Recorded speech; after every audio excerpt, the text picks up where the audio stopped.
কত প্রিটি একটা hand gloves আমি বাসায় বানিয়েছি, সেটাও আবার ফেলে দেওয়া কাপড় দিয়ে। কিভাবে বানিয়েছি সেটা নিয়েই থাকবে আজকে ভিডিওতে। প্রথমে আমি একটা কাপড় নিলাম এবং সেটাকে মাঝামাঝি ভাঁজ করে কেচি দিয়ে কেটে নিব। কাটার পর আমি মাপ দিয়ে দেখাচ্ছি, যেটা পাশে হবে 18 ইঞ্চি এবং লম্বায় হবে 13 ইঞ্চি। এখন আমি উপরের আর নিচের দুই সাইডটা সিলি করে নিব।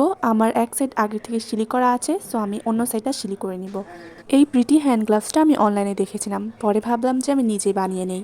সিলি করে নেওয়ার পর এখন আমি কাপড়ে 4 ইঞ্চি করে দাগ দিয়ে দিব, যেখানে আমি ইলাস্টিকটা বসাবো। এখন আমি হাতের মাপ অনুযায়ী ইলাস্টিকটা কেটে নিব। তারপর ইলাস্টিকটাকে মাঝখান দিয়ে কেটে দুটো করে নিব। কেটে নেওয়ার পর কাপড়ের মধ্যে যে 4 ইঞ্চি করে দাগ দিয়ে রেখেছিলাম, সেখানে ইলাস্টিকটাকে খুব সুন্দর করে আমি লাগিয়ে নিব। তোমরা যারা আমার মতো ডিআইওয়াই এবং ক্রাফটিং নিয়ে ভিডিও তৈরি করো, তারা এই হ্যান্ড গ্লাভসগুলো পরে ভিডিও তৈরি করলে আরও বেশি ভিডিওগুলো সুন্দর দেখা যাবে।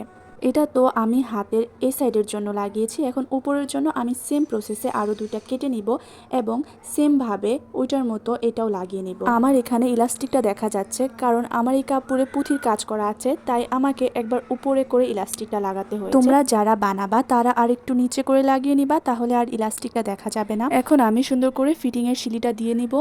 আমার হ্যান্ড গ্লাভসটা অলমোস্ট কমপ্লিট। এখন আমি সুই সুতো দিয়ে এগুলো লাগিয়ে নিব। এই তো আমার হ্যান্ড গ্লাভসটা কমপ্লিট। আমার কাছে তো এটা অনেক বেশি সুন্দর লেগেছে। এখন থেকে আমি এটা পরেই ভিডিও তৈরি করব। তোমরা যারা আমার মতো ভিডিও তৈরি করো, তোমরা নিজেদের জন্য এরকম বানিয়ে নিতে পারো। আর যারা সিলি কাজ নিয়ে ভিডিও বানাও, তারাও নিজেদের জন্য এরকম বানিয়ে নিতে পারো। আর তোমাদের কাছে ভিডিওটা কেমন লেগেছে অবশ্যই জানাবা। ধন্যবাদ।